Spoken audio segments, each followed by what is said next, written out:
This is a 1990, I think, Chevy Top Kick, apparently. He was driving it by here the other day and he said the clutch cable broke. So he coasted in here and parked it and asked if I would fix it for him, to which I foolishly agreed. He said he left a clutch cable and something else in here, so I guess that is the clutch cable and that is the something else. I forgot what that is. So that doesn't feel like neutral. Alright, I guess we'll just start it in whatever gear it's in and see what happens. Oh, alright. It must be in first.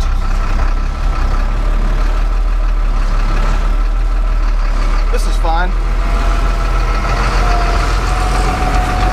Don't need to worry about that.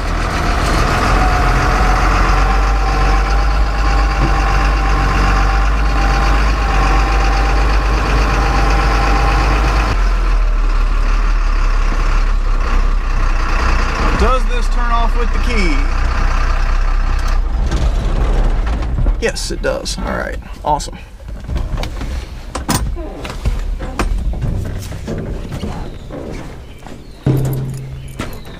A while ago, I bought these storage racks from an old textile mill that was downsizing. So I'm going to use these to store skid steer attachments and just kind of rearrange all this stuff.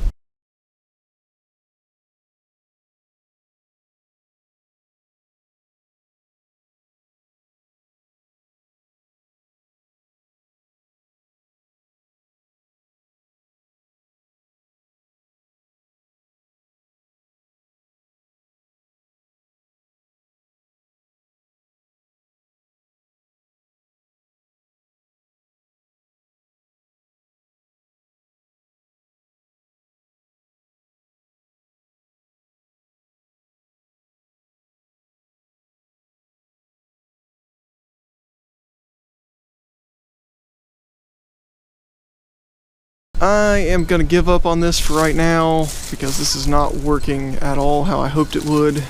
These racks are not big enough. They're wide enough, but they're not tall enough, and I'm not convinced that they're actually deep enough to hold two attachments at once, or two buckets at once anyway. I was messing around trying to get both these buckets to sit in there comfortably, and I managed to snag the handle on the quick attach on the skid steer here and snap it off.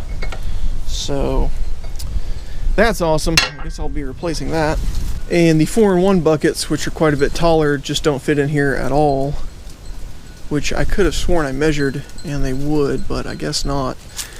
I might be able to solve that just by cutting off this whatever flange lip right here.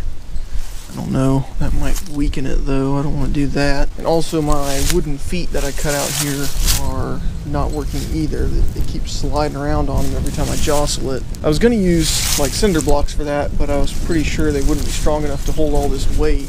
Anyway, it's not a huge deal if I can't use these because I think I only paid like 150 bucks for all of them.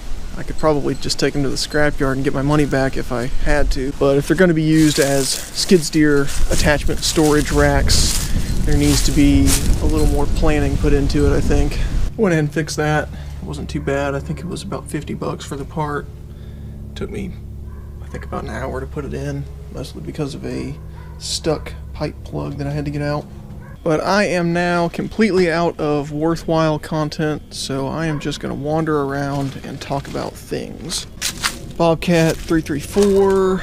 I am redoing all of the bucket linkage currently.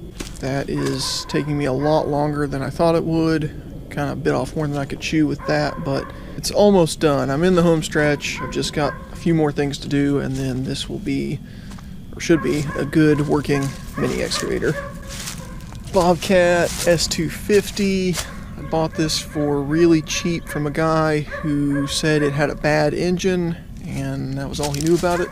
I have done absolutely nothing with it other than buy a key for it, and the key has been left in here so long it has actually oxidized a little bit, so that gives you an idea of how long I have left this sitting here. But I do intend to do something with it, at least figure out what's wrong with it at the bare minimum, and hopefully fix it.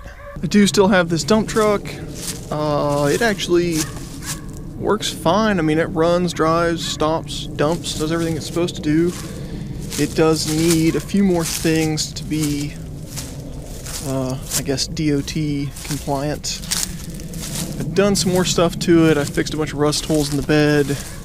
Actually was making a video about it, and I kind of just left off of it because it was going to cost a ton of money to to put it on the road between insurance and taxes to get a license plate and everything, and I just didn't feel like I had enough use for it to justify doing that. But I do intend to use it eventually. The Barretto 30SG stump grinder, still have that.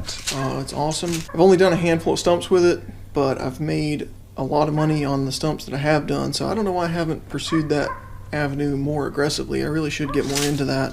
And lastly, we have the Ditch Witch mini skid steer.